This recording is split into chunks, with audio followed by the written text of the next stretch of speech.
Greetings everyone, and welcome to the Mega Man 47 review, the penultimate issue of the Mega Man 3 adaptation. Before I get started with this, I should address something about the previous issue. This panel right here has Breakman shouting to Mega Man, "Then what am I supposed to be?" It was pointed out to me that it was from the song, "I Am Not the Breakman" from the Megas. Thank you, Sonic Rebirth, for telling me this. Also, if anyone else believes I missed something in any review, feel free to point this out in the comments. Anyway, on to the issue. I have some words for it, but I'll save it for the comments. Let's get started.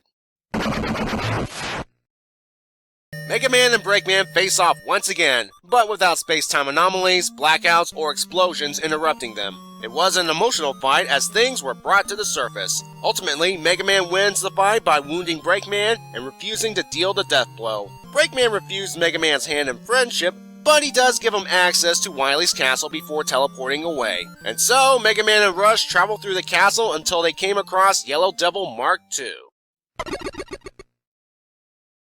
We start with the Yellow Devil Mark II beginning its attack. Mega Man wants to take it down fast, so remembering the previous version's weakness, its eye for the record, he hard-knuckles the eye and Rush disables it. Further into the castle, Mega Man is unknowingly zapped by an energy beam, which produces a new copy robot, this time with personality and a purple scar. Mega Man wants to avoid fighting, but Copy Robot, along with 2 copies of his own, have other ideas. They attack, using various Robot Master weapons of course, and Mega Man realizes holograms are involved. So just like the Gemini Man fight, he uses Search Snake to help identify the real Copy Robot.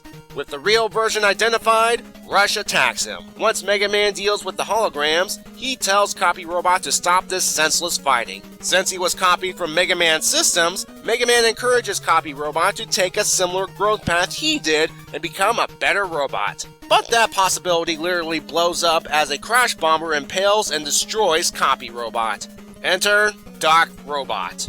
Mega Man's surprised to find all the Mega Man 2 Robot Masters inside the machine. Doc Robot says Breakman's responsible, and they're taking their frustrations out on Mega Man.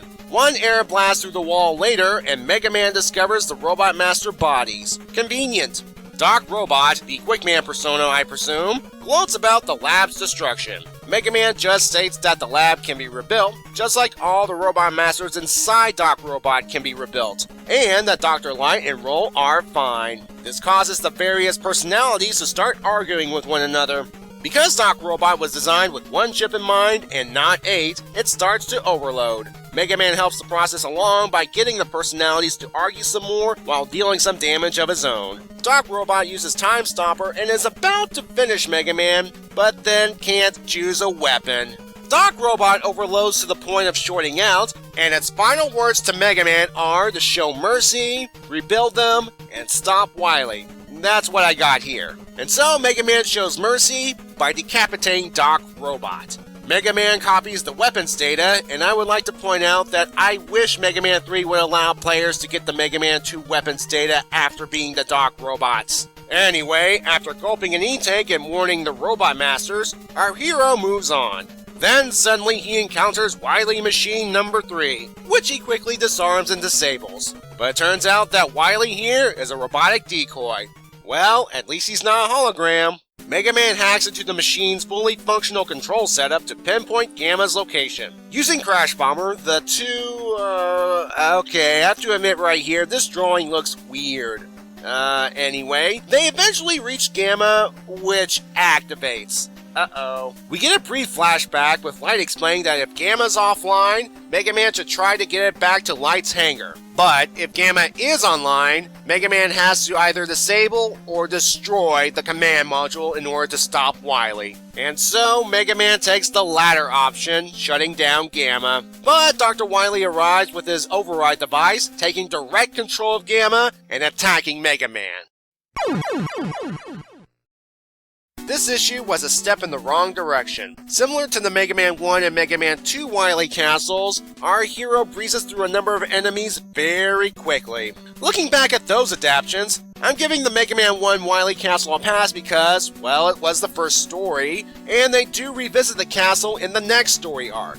The Mega Man 2 Wily Castle also gets a pass because the hero was briefly brainwashed, the Mega Man 1 Robot Masters joined the fight, and if memory serves me correctly, they actually skipped one of the bosses. The events here don't get a pass. The boss fights and events are so crammed in that it killed the pacing. Was it fan service that allowed the inclusion of every boss from the game? I admit, it did appeal a little to my inner fanboy.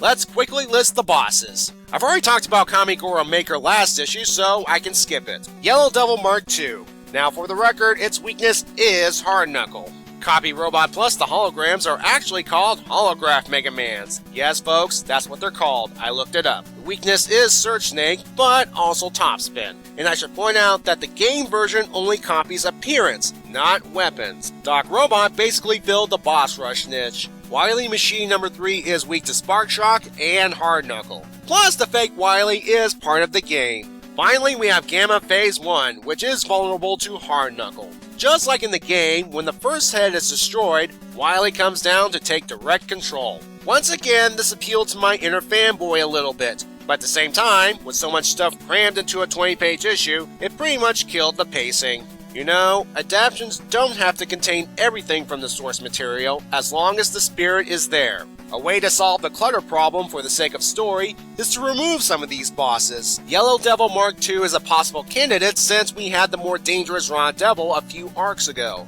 Wily Machine number 3 might also have to go because we had a deadlier version, the Wily Walker, from the Dawn of X arc. And I know what you're thinking, without the Wily Machine, Mega Man wouldn't be able to find Gamma. But Mega Man could use another source such as Doc Robot or a computer terminal he would find at some random place and he would still get the same results. Anyway, that leaves the Copy Robot, Doc Robot, and Gamma plot elements. With Copy Robot, there seems to be a possible story here, with Copy Robot potentially becoming more than just a copy. But Doc Robot put the kibosh on that. This story point could be its own issue or its own story arc. In fact, why have Copy Robot in the story at all besides the fact that he was in the game? If he has to be in the story, why not have him be more involved in the Doc Robot fight? And I don't mean like this, but have the two work together. Doc Robot would still have the overload problem, which I like by the way, and Copy Robot would sacrifice himself near the end. That, in turn, could lead to Doc Robot breaking down as seen in this issue. And by the way, I do have to feel sorry for all those personalities stuck in Doc Robot as he was breaking down. I know some details need hammering out, but I think it might make the story better. Gamma Phase 1 here, anticlimactic. Again, we're dealing with 20 pages of story, but you can be a little bit more creative here. The final score for this issue? After much thought and despite my nostalgia, I'm giving this a 5. Definitely the weakest part of the Mega Man 3 adaptation. Too much stuff that killed the pacing, and potential story elements not fleshed out. The comic will soon get to the point in the games where there are more story elements, not to mention 2 castle visits. So hopefully Ian can pick and choose the right elements for maximum story potential. Anyway, we have 1 issue left of this adaptation, and I hope it makes up for this one. So until then, have a good day, and be safe.